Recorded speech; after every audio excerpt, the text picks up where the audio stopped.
Hey there, folks. I wanted to say some things about the essay grades that are coming in, as well as the summary assignment that we're going to be doing this week. I'm slowly getting through our essays. Thank you for your patience. I know it's hard to wait, but also be aware that I got 50 or 55 essays to grade this week, so it's taking some time.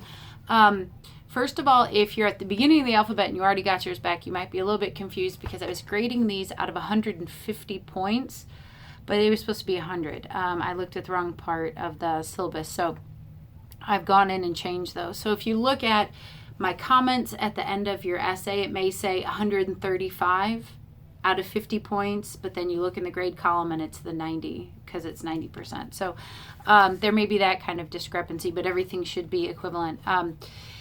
As far as the how to interpret the codes and stuff, I posted an announcement last Wednesday on September 11th about the grading code sheet. So when you go to check your grade, there's a file that I have uploaded that has comments throughout and also end comments, usually in red font at the end, that are telling you the strengths and also the issues that you need to be aware of for the next essay.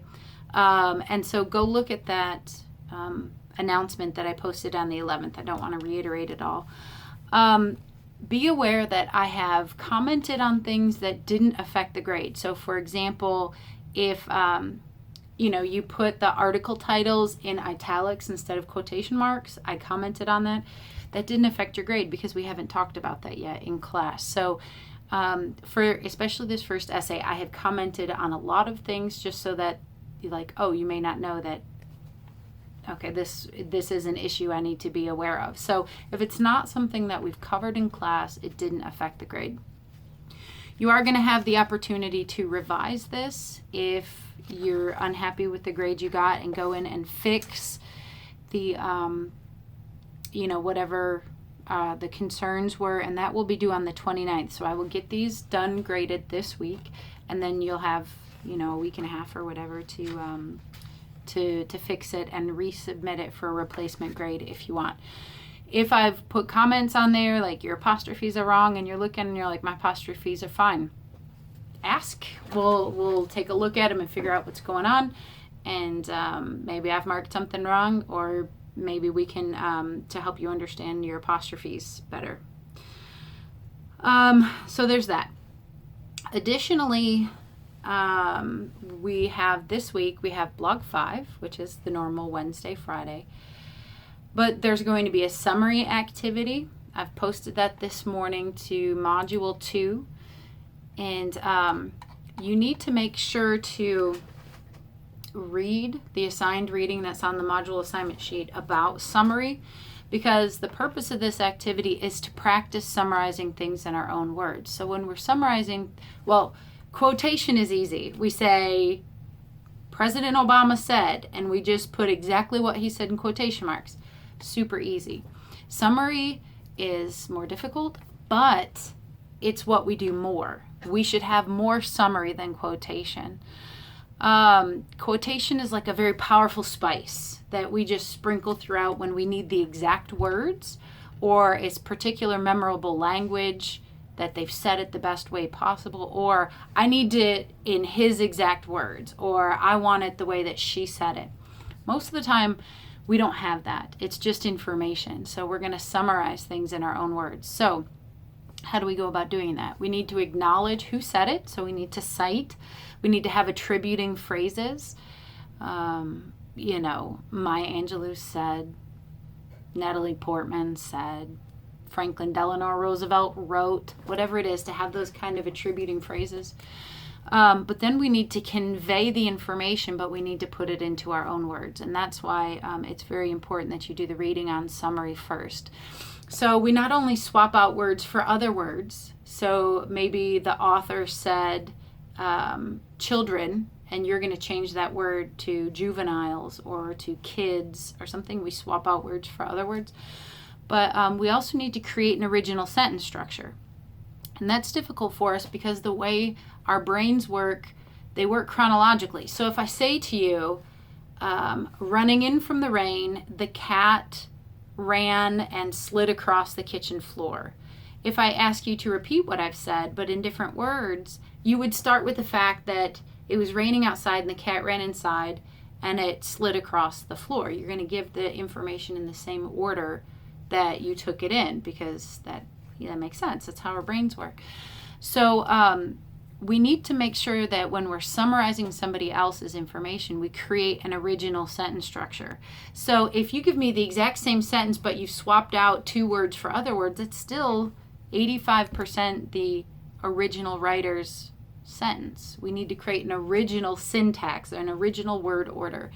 So as a fellow writer who has to summarize information a lot, what I recommend is start with a piece of information that the original didn't. So instead of running in from the rain, start with the cat. Start with it sliding across the floor. See if you can shuffle up the information so that it's presented in a different order than the original did. If there's 5 pieces of information, try to start your summary with the second piece of information or the third. Another way that you can make sure that you're creating original sentence structure is to join things together or break things apart. So if you're summarizing 2 sentences, smush them together and shuffle them up if you can. Or if it's a long sentence that you're summarizing into your own words, break it apart and maybe give it to us in 2 chunks instead of 1. So the summary activity, when you click on it and download it, it'll say, it'll have everything that I've just said there at the beginning. So we have to give credit to the original author.